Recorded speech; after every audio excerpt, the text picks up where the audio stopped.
Senator from Nebraska. Thank you, Madam President. I rise today to discuss the nomination of Elizabeth Wolford, a nominee to be a U.S. District Judge for the Western District in New York. I'm new here, Madam President. I'm just completing my first year here in the United States Senate. But I believe this nomination gives us all an opportunity to discuss how government is or is not working here in Washington, D.C. I know when I travel the state of Nebraska, which I am back in the state most weekends and put on hundreds of miles, we're a big state, but as I travel the state of Nebraska, people always ask me, how are things going in Washington, Deb? How are you doing in Washington? And I can't help but compare what we do in Nebraska to what we are doing now in Washington, D.C.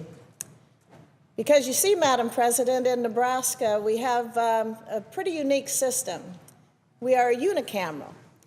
We have one House, we are nonpartisan, and we get things done. We have an agenda set up every day in the Nebraska Legislature, and we follow that agenda.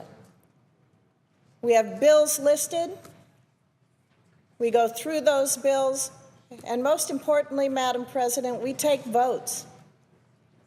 And as a state senator in the state of Nebraska, I have an opportunity to rise and debate with my colleagues on the issues before us.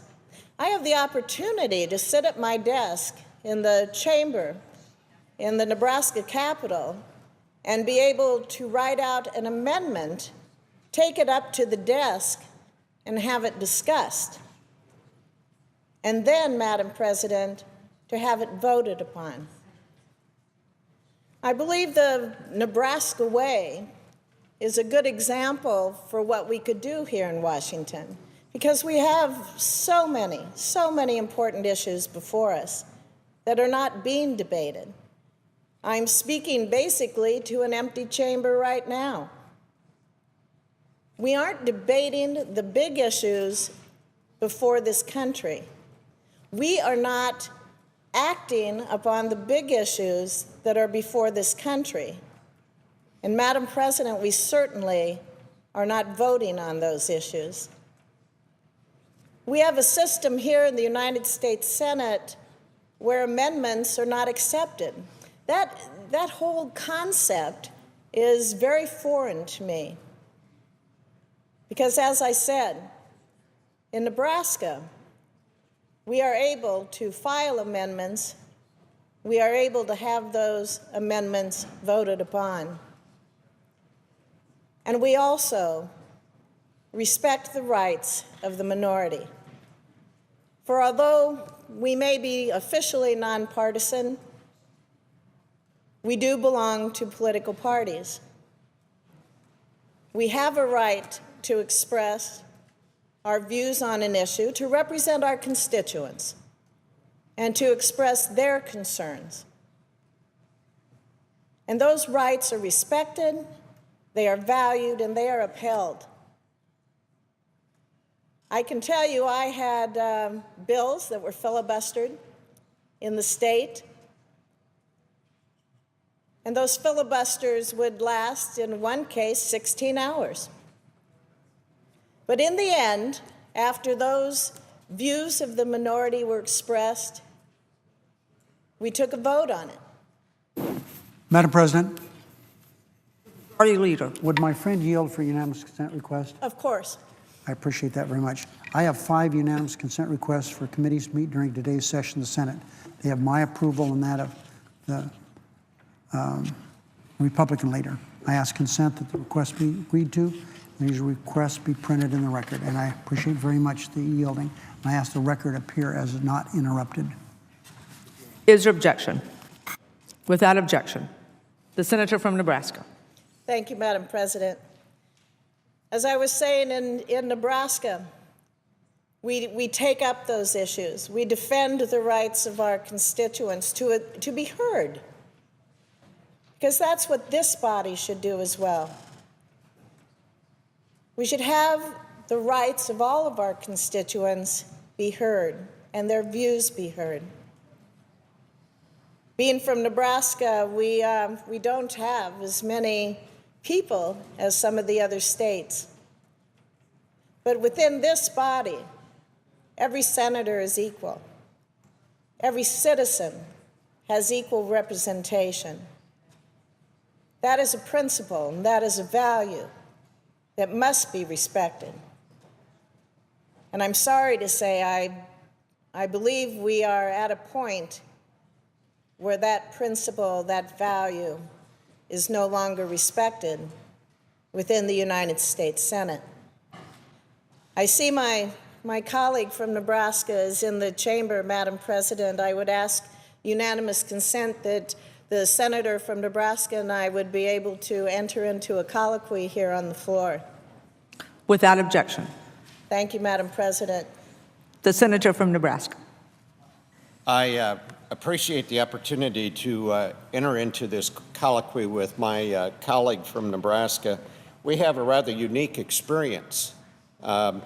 For 6 years, I was the governor of Nebraska.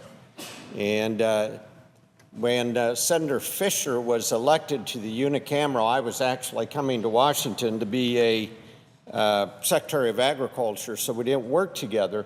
But we both worked in the same system. Now, I would like to get a legislative perspective about how the Nebraska unicameral works. I saw it from the governor's office, but of course I wasn't on the floor every day. That's not typically what a governor would do, is go to the floor every day. But in Nebraska, it's a pretty Republican state. I think we all recognize that. We know that. It is a nonpartisan unicameral. So not only is it a one-house system, but the senators don't run as Republicans or Democrats. They run on a nonpartisan ticket. Now, I would also say that our voter registration in Nebraska is public record. So, of course, the media, when we would run for office, would always look up what we were registered, or they would ask us. And I don't remember a time, maybe there was a time, but I don't remember a time where Democrats had the majority in the unicameral by their voter registration.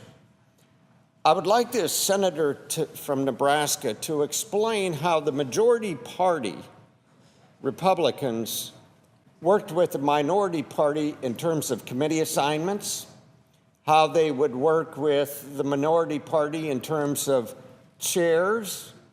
Would a member of the minority ever get a chance to be a chair of a committee? How does that work? And I would like you to talk a little bit, if you would, Senator, about how this system works on a day-to-day basis in terms of the relationship between the majority and the minority. Maybe it will be instructive today.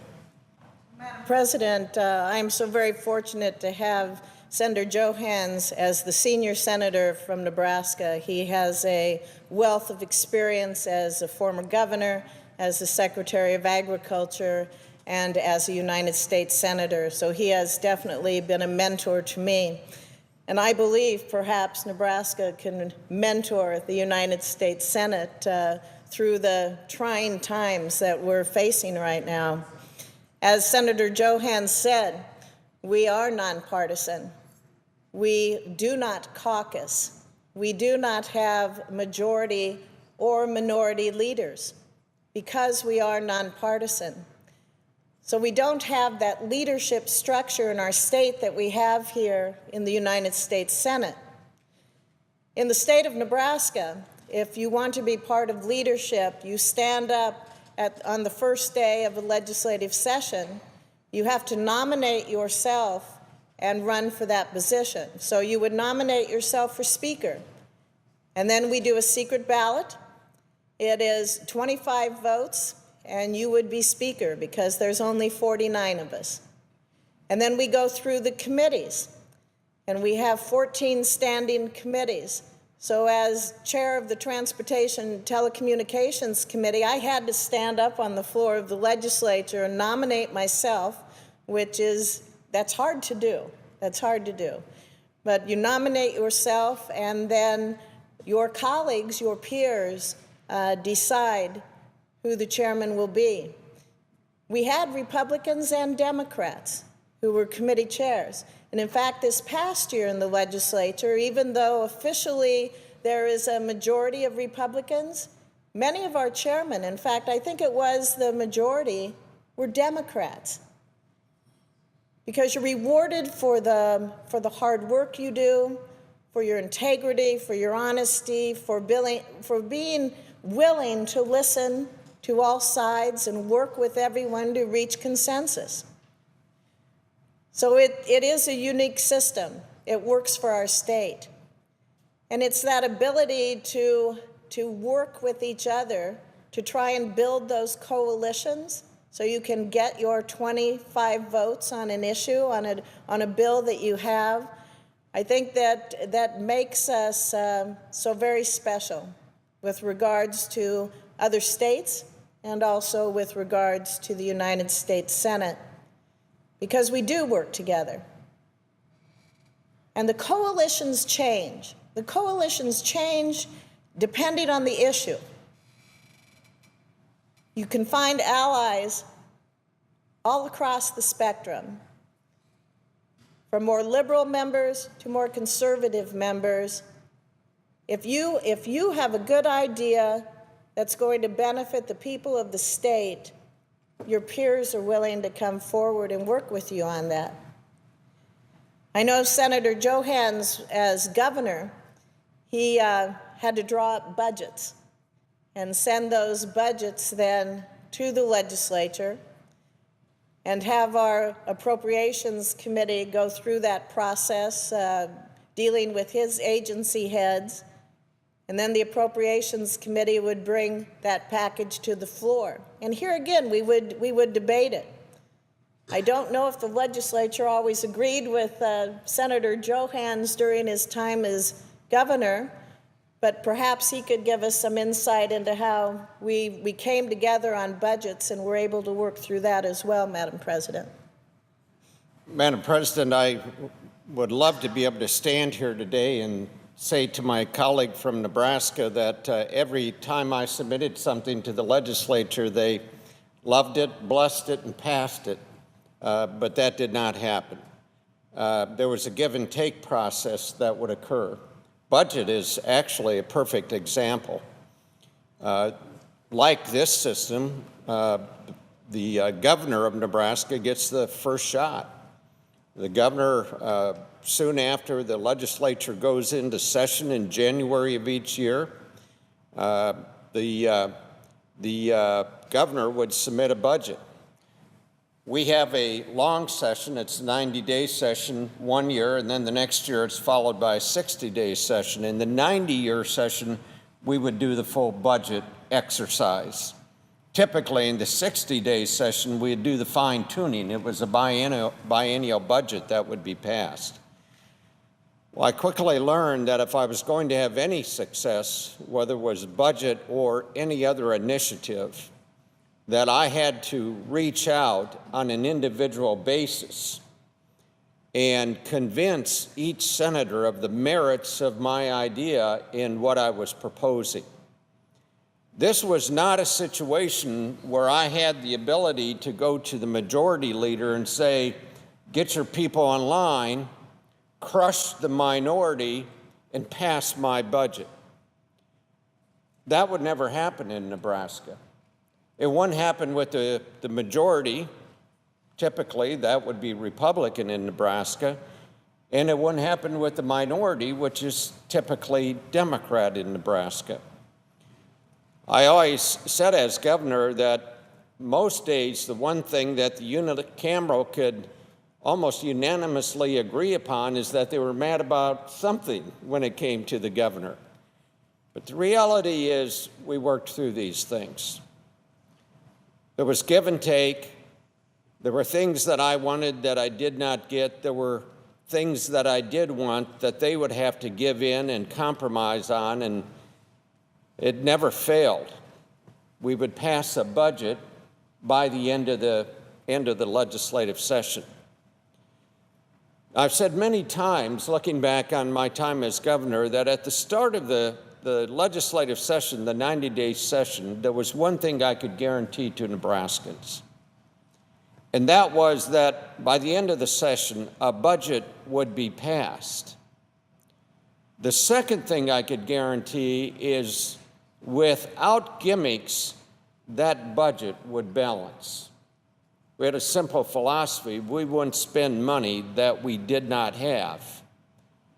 And number three, I could promise Nebraskans that we would not borrow money to make that budget balance. Because you see, in Nebraska, we are limited by our Constitution. We are only allowed to borrow $100,000, which I'm sure when the Constitution was written many, many decades ago, that was a very handsome sum of money. Today, it doesn't get you very far. So at the end of the day, we had to balance the budget. Now, some of my greatest allies as governor were Democrats. Some people that fought me the hardest on certain things were Republicans. But we had to work through that. I would ask my colleague from Nebraska, do you ever remember a time in the 8 years that you were a Nebraska senator where you were in a meeting where your Republican colleague said to you, let's figure out a way to silence the minority and get our way on every vote because we've got the majority. We can win every vote if we do that. Let's figure out a way to break the rules so we can change the rules so this minority means nothing anymore in this legislative body when it comes to these issues. I asked my colleague from Nebraska, did that ever happen? You know, Madam President, the people of Nebraska would never stand for that to happen in our state.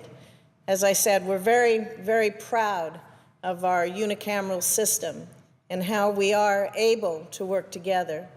Of course we know who's a Republican and who's a Democrat in the Nebraska legislature, but as I said, we're able to cross that aisle, which doesn't exist in Nebraska, by the way. We do not sit separate from each other, but we're able to reach out and work together.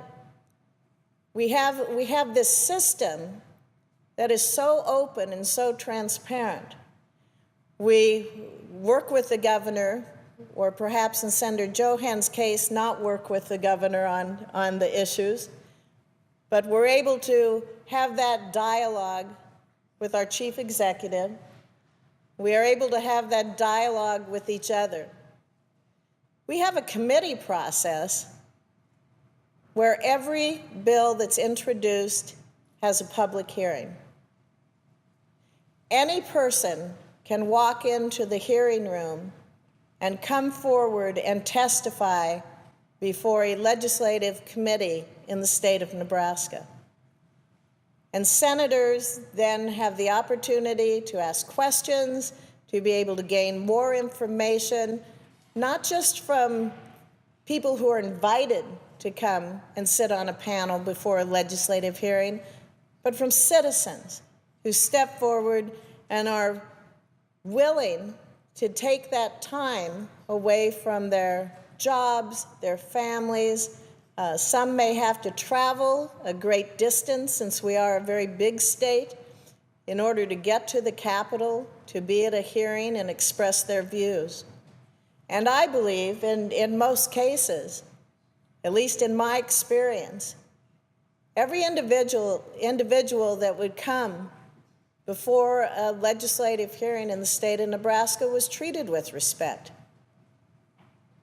Whether they agreed with the majority of the members on the committee or they had a disagreement. It's a respect for those views that are different from your own that I believe is so very, very valuable as a legislator to be able to hear, to be able to question. And that's why it truly saddens me that we are seeing a rule change here in the United States Senate, where I believe the views of the minority will no longer be considered. It's been my experience here so far, Madam President, that I've been able to have meetings with nominees who are coming before the committees that I sit on to be confirmed. They come to my office, and I'm able to ask them questions. I'm able to express to them the concerns that I have heard from the people in my state and hopefully get answers back from them. But it does give us an opportunity to establish a relationship where we're going to be able to work together in the future.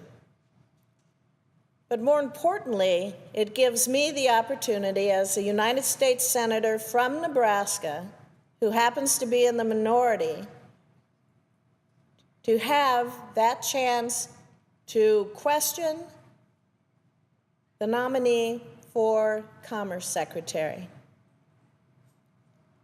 With a rule change now that just requires 51 votes, even as a committee member, those nominees don't even have to come and introduce themselves to me. That is not fair.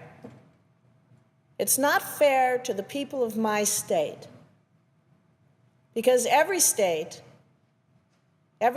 citizens need to be represented here in the United States Senate. That's what's what used to be so very special about this body. You know, you look through history, Senator Johanns, and I know you're a great student of history. You look through history and you read about the debates that happened on the Senate floor. You know, I remember earlier this year when we were all in the old Senate chamber, and we got to experience that feeling of being open and honest with your colleagues without the cameras going, and truly to be able to air some grievances. I thought that was helpful. It was a very moving experience for me as a new senator to be there. But I think perhaps you agree with me that we have lost that spirit of the old Senate chamber and of the Senate chamber that we're standing in. Madam President, I remember that night well. It occurred just some months ago. The nuclear option was being threatened. Many had worked very, very hard to avoid that. Keep in mind, the nuclear option wasn't just discovered this year or last year. Senators have known of the nuclear option for a long, long time. We've been down this road before when Republicans were in the majority. And fortunately and wisely so, they backed off. And a group of, I think, 14 United States senators got together and said, you know, we've got to figure out a way to deal with this, and they did. And you know, they got a lot of criticism. I remember that. I remember that the criticism was that they caved in, they gave in, they compromised, and they shouldn't have compromised, and all of the things that you hear. But at the end of the day, leadership backed off of doing exactly what happened here right before Thanksgiving. Well, that night we went into the old Senate chamber, and anybody who has ever visited that room, you walk in and you feel the history of that place immediately. Some of the great senators in our nation's history have spent time in that room arguing for the great causes of the day. It's a remarkable place. The doors were closed. There was no staff in the room. There was no media in the room. There was no cameras on recording everything that we were saying. This was a meeting of the United States senators who were there to try to figure out if there was a way forward. Now, I won't talk about the specifics of who said what and who said what to who and this, that, and the next thing, but I will tell you about the atmosphere. I found the atmosphere to be extremely tense and uncomfortable, especially at the start of the meeting. We were really hopelessly divided on the issues that we were facing. But the conversation began, and people started making points on all sides of these issues. And in the context of that meeting and some things that had happened previously, a picture started to come together. The picture was that we had agreed as senators, most of us, not all of us, some had disagreement with what we were doing, that there were certain executive branch appointees that if there was no objection from any senator, they could move forward through the process really unimpeded. Now, if a single senator had an objection and said, wait a second, I've had a dealing with this person or whatever that's very problematic, well, then they've got to go through the whole process.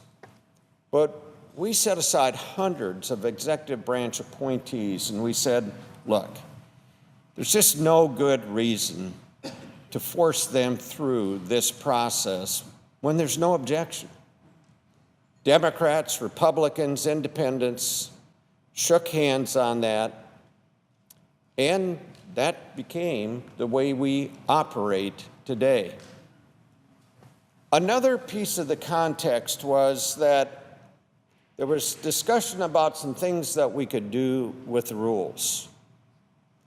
Well, after this very, very lengthy night meeting, like gentlemen and gentlewomen, we shook hands and we had a way forward. Took a while to develop it. Took a while after the meeting to flesh it out. There was give and take, and some were concerned that it didn't embody what we had agreed upon. I personally thought we probably gave too much on our side. But at the end of the day, I thought it made sense as a way forward and to avoid the nuclear option. And we reached an agreement. Like I said, we shook hands. And that put the issue to bed. As I would talk to my colleagues on the other side of the aisle, we would say to each other, that was a good meeting. It's only happened twice since I've been here, once on the START Treaty and once on this. And we congratulated each other for finding that way forward. But then we started to hear just a couple of weeks ago that agreement wasn't holding. Not because either side had violated it, but because all of a sudden the majority, led by Senator Reid, decided that they wanted to revisit this whole thing. I thought we had put the nuclear option in a lockbox, locked it up, and thrown away the key. I thought we had come to agreement as a United States Senate that the damage to our nation and its citizens in employing the nuclear option was too great a price to pay. That's what I came out of that meeting believing. That's what I continued to believe as I talked to my colleagues on the Democrat side of the aisle. So what happened? If the agreement wasn't violated, if people were living by the agreement, and a whole host of nominees had gone through the process, some of which I didn't like a bit, but they got the votes necessary, they were confirmed, they had gone through the process.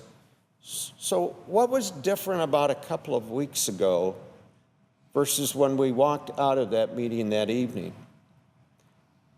Well, I'd ask my colleagues' thought on that, but I think I know what that was about. And I'm going to continue to talk about this in the days ahead as we talk about this nuclear option and what it's doing to our country. What happened is this. Obamacare started to roll out. Now, I remember the day that Obamacare was passed. As I said last night, I was sitting in a chair right in front of Senator Fischer. It was my first couple of years here in the United States Senate.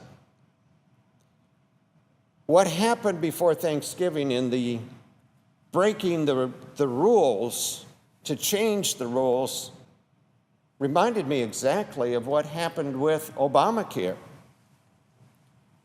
The Democrats had the votes. It was a very unusual time in our nation's history. They had 60 senators, and they had the majority in the House, and they had the presidency. And see, under the rules, they could stop debate and pass anything that they wanted to pass. And that Christmas Eve day, I remember feeling like, as a member of the majority or minority, that I was told to sit down and shut up because my viewpoint on Obamacare meant nothing. What mattered that day was raw, sheer political power. They had the 60 votes. I sat there during the roll call vote. I heard every Democrat vote for one of the worst pieces of policy ever passed by this body. And I felt that day like I was told to sit down and shut up. And then a couple of weeks ago, when Obamacare was literally melting down before our eyes, people were being thrown off their insurance plan. They were beginning to realize what the cost of this was going to be. They were beginning to realize that the promise that if you like your plan, you can keep your plan, period, was a political gimmick. It was a lie. And that they were being thrown off their plans, and that they couldn't even get on the website, and all of a sudden, our colleagues on the other side of the aisle begin to realize that their job was at stake. Their numbers were crashing. And all of a sudden, after we shook hands like gentlemen and women after a very tense meeting, and we implemented what people agreed would be implemented, we came back to revisit the nuclear option. I want to offer one additional thought about what this means. The rules of the United States Senate have been changed on occasion. It's not something you do very often around here, but on occasion they've been changed. The rules contemplate a way to change the rules. 2/3 of the United States senators have to agree to the rules change. So how did this come about? Well, let me explain that. The majority leader asked for a ruling of the chair. Basically, the ruling got to the question of how many votes does it take to confirm somebody. That ruling was appropriately decided, and the majority leader announced, "I want to appeal that ruling." And that ruling was, in fact, appealed. How do you successfully appeal a ruling of the chair with a majority vote? And that's exactly what happened. The Democrats fell in line. And I had the same feeling that day before Thanksgiving that I had on that Christmas Eve day when Obamacare was passed. The feeling I had as a member of the minority, the feeling I had was that every single member sitting in those chairs, the majority, the Democrats, were saying to me and to my colleagues, sit down and shut up. Now, I said last night that I have a tremendous amount of respect for a man who served here for many, many years with great distinction, admired by everybody. I got to know him a little bit. He had not passed when I came to the Senate. A gentleman by the name of Bob Byrd, probably the finest historian of the United States Senate, maybe ever. He would come to the floor and talk about the beautiful history of the Senate and this institution and the sacred rights of every individual senator to come here to the floor and argue and make their point, offer an amendment. Under our rules, the amendment doesn't even have to be germane, and get a vote on that. And you know, this beautiful institution worked for over 200 years under that rule, under that philosophy. Unbelievable. It worked through wars. It worked through the 1918 flu pandemic. It worked through attacks on our nation, 9/11 in Pearl Harbor. Somehow, some way, great men and women came into this chamber and figured out a way to make this body work. Until 2 weeks ago, when by sheer political force, the majority pulled out of Pandora's box the nuclear option. Now, I would ask, Madam President, for my colleague from Nebraska to offer her thoughts on this. And as a new member, I look forward to watching you as the senior senator from Nebraska. I'm not running again. What impact is this going to have? How do you implement the desires and wishes and dreams of Nebraskans who elected you and sent you here under circumstances like this? And do you worry that what's going to happen is it won't just stop here? It will be Supreme Court appointments at some point. It will be legislative activity. I'd love to hear those thoughts.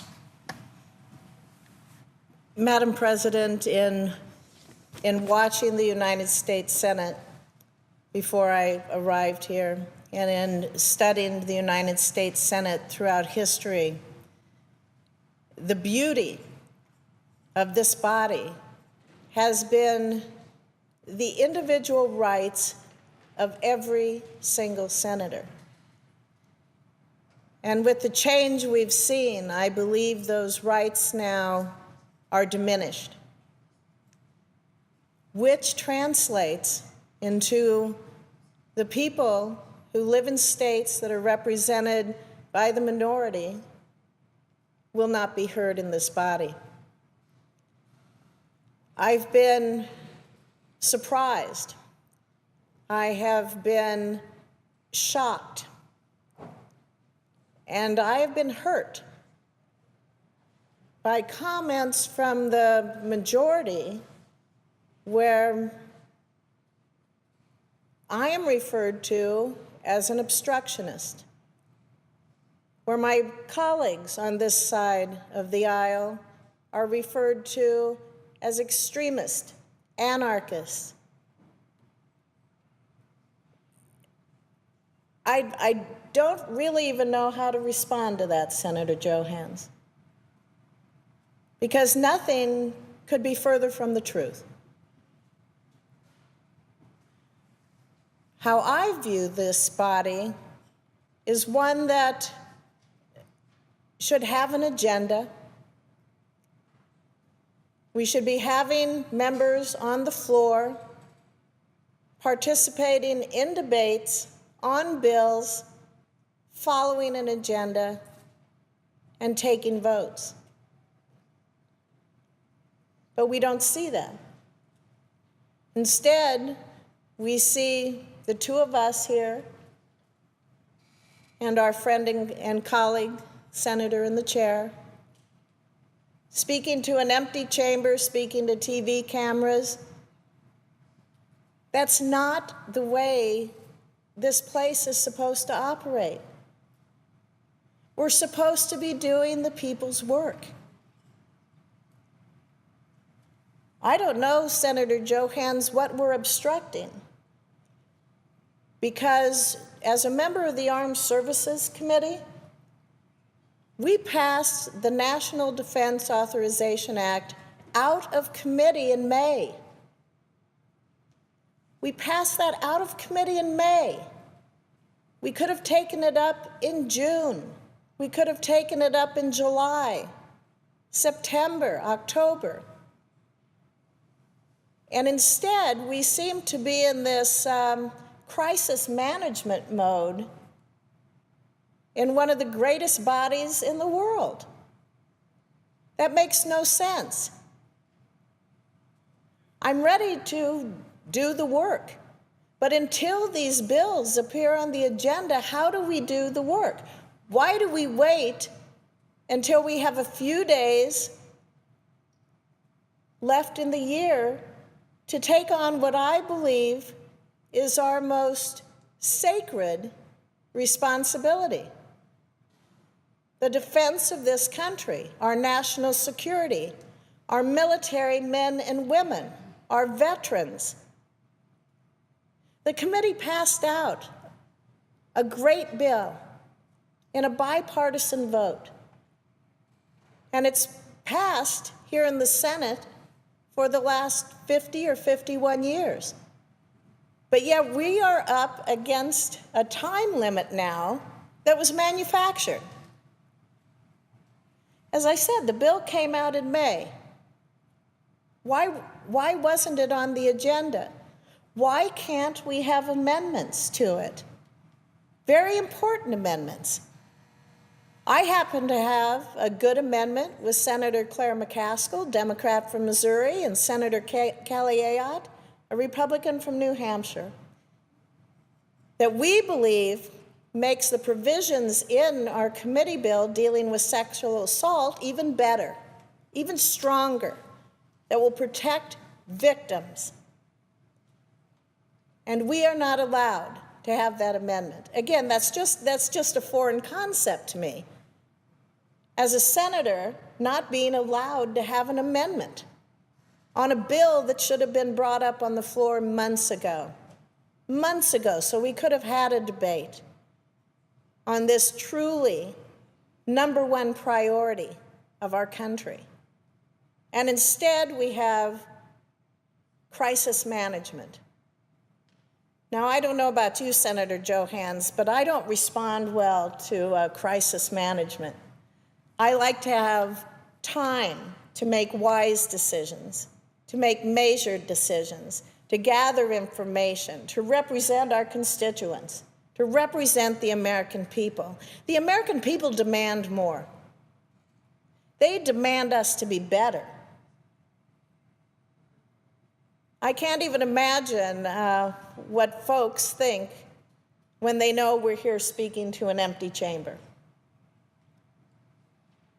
when we should be talking about the big issues of the day, when we should be talking about the National Defense Authorization Act, when we should be talking about sexual assault in the military, when we should be talking about how are we going to make sure that our military men and women have the resources that they need to keep them safe so that they can return to their families, and so that they can return to their families whole. We should be talking about Iran.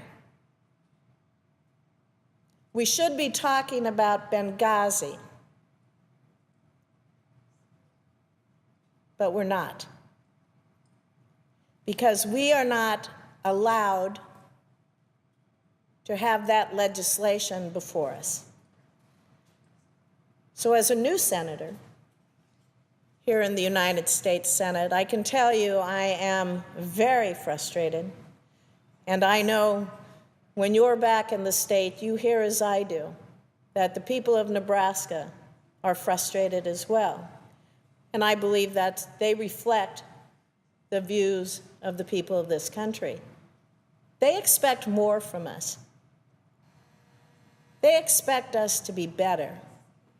They expect us to do our jobs.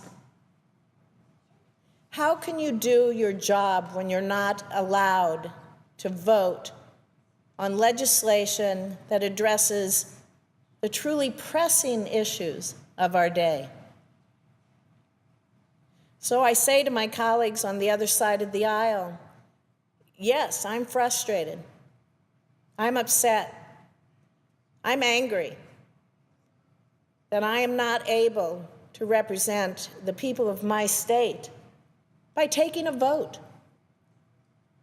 By taking a vote on amendments that all of you feel are important as well. It's not just Republicans offering amendments that don't get heard. It's Democrats as well.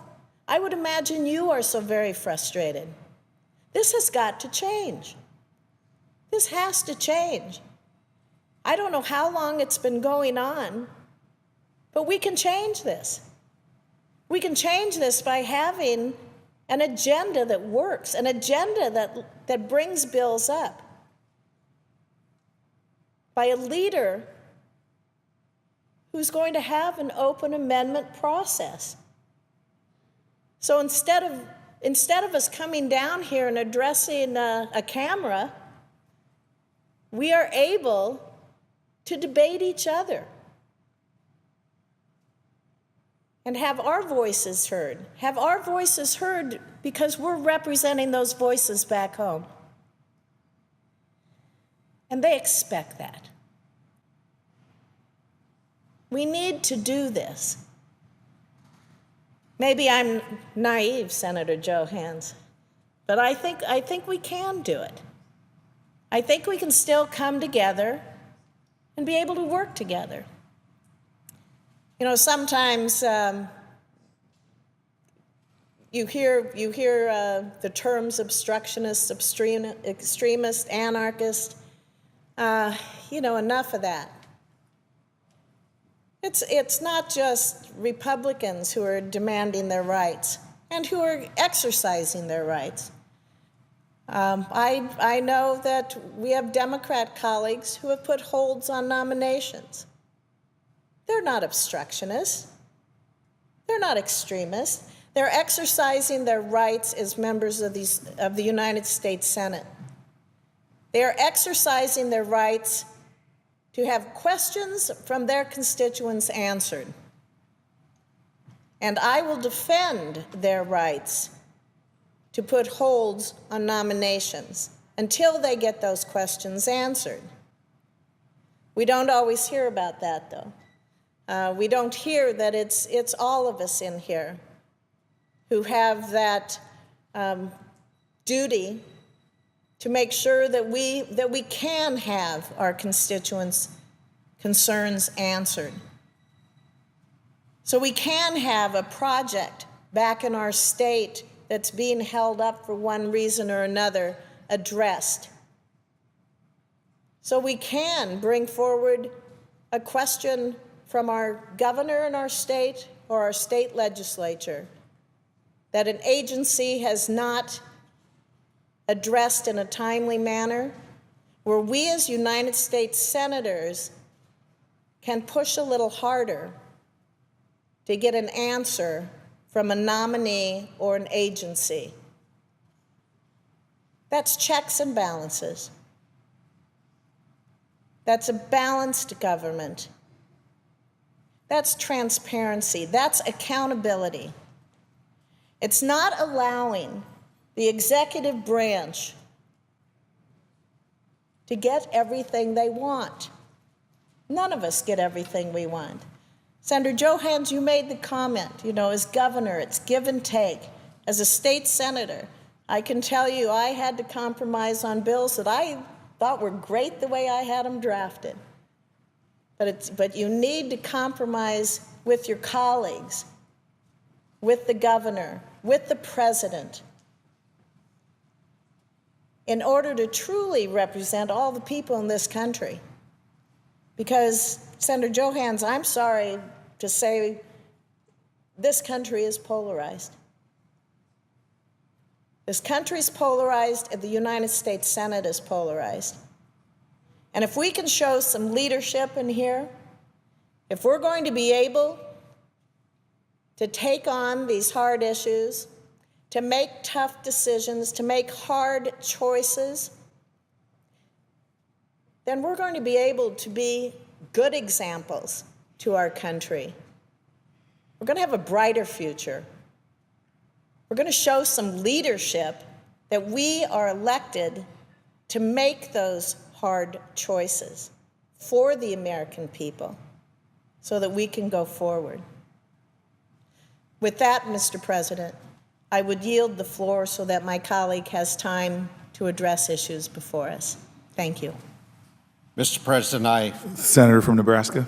thank you, Mr. President. I thank my colleague for being with me for this colloquy. I appreciate it so much. The legislative experience that Senator Fischer brings to this body is very, very extensive. She was regarded as the leader in the Nebraska unicameral and chaired an extremely important committee.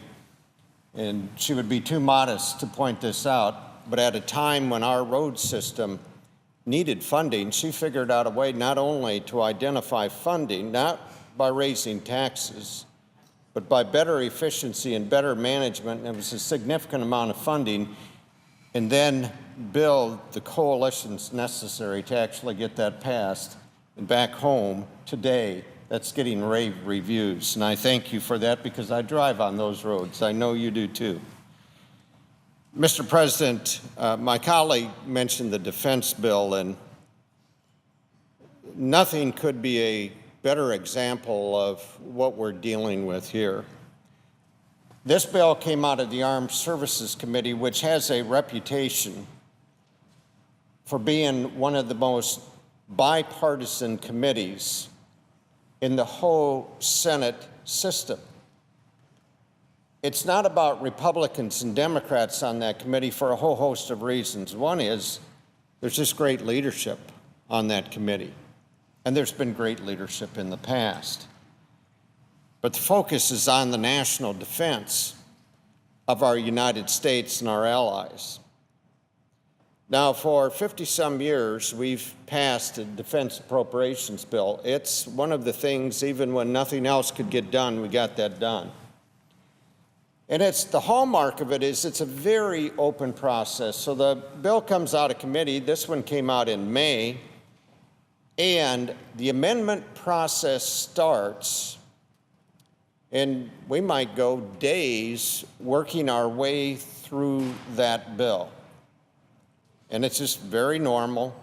It is very much a part of the process. And at the end of it, typically that bill is passed with very strong bipartisan support. Well, what happened that you would get a bill in May that has bipartisan support in the committee, comes out of the committee, is ready for floor action, that you couldn't get to that bill except right before the holidays? To me, Mr. President, that's like sending a message. We all know who controls the floor.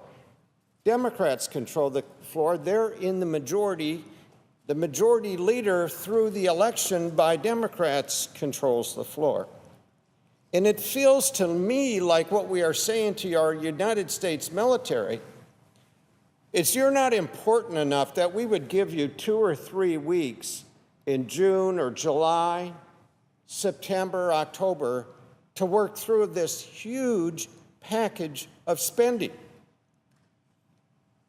In fact, we're going to relegate you to the last hours before the Christmas break. And then the majority leader is going to say, and you folks in the minority, by the way, I'll pick your amendments. I think some of these amendments are pretty tough amendments for my people to vote on, so I'll pick the amendments. So what happened to the right of every individual senator to come to the floor of the United States Senate and offer their idea on a piece of legislation, or for that matter, any other important issue facing our United States? And it's like sending a message to the military from the Democrat majority that, look, you're important enough to get a few hours before we break and we all go back and we all enjoy a big ham dinner for Christmas and we open our presents while you're off fighting in Afghanistan or wherever you've been ordered to serve. And I don't think that's right. There isn't any reason why this bill can't get done. It's been done for 50-some years. What's tough about that? There isn't any reason why this bill can't get called up in the summer. There isn't any reason why we can't deal with this bill in June. It came out in May. There isn't any reason why we can't use these months leading up to now, the end of the year, to pass this bill. There are a few guarantees in the United States Senate these days, but one guarantee I can make is if you allow this defense appropriations bill to go through the regular process, allow senators to offer their amendments, come to the floor, debate their amendments, pass those amendments or not pass those amendments, at the end of the day, that bill will pass. Instead, what happened is the bill is put on the floor right before the holiday break. The majority leader says, I'll decide whose amendments are going to get heard. I'll be the one picking the amendments. And we got to get this done. And if you don't agree with the way I want to do things around here, then you're an obstructionist, you're an anarchist. Well, wait a second. I should have a say about that bill. It spends billions and billions of dollars.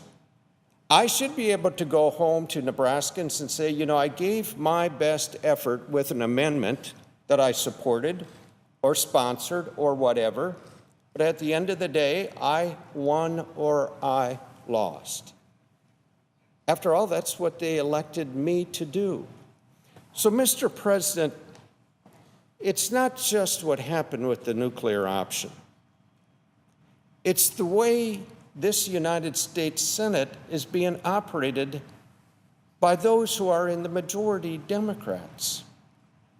Never in the history of this institution has a leader filled the amendment tree, which is a fancy Washington way of saying, I'm taking away the amendments from the minority, more times, far and away, than any other majority leader. And when you do that, when you take away the right to amend, you silence the minority. Because we don't control what comes to the floor. We're not in the majority. We don't control when a bill is going to be heard. We're not in the majority. So the only thing we can do as a minority is offer an amendment and plead our case. Now, Senator Fischer mentioned a perfect example of the point I am trying to make here. She says that she and others, bipartisan, have an amendment on sexual assaults, which we know is a very serious problem. Now, some might find this surprising, but I want her amendment to go further. I don't think it goes far enough. I don't think she would mind me saying that. I signed on to Senator Gillibrand's amendment. I was one of the early ones to sign on. It's a bipartisan amendment. It's got over 50 co-sponsors. That's the amendment I want. I think this is an important issue. I see these young men and women come to my office. They are proud as proud can be. They've just signed up, or they want to go to the military academy, and it breaks my heart to think that they may be subjected to sexual assault in the military. I believe we can't be tough enough. I believe we can't work hard enough to create an atmosphere that is so inhospitable to the sexual offender that they would never think of being in the military. I want to go as far as we can go. And I want to argue that point. And I believe there'll be Nebraskans that would agree with me or disagree with me. Why shouldn't we have a bill on the floor? All post-closure time has expired. Thank you, Mr. President.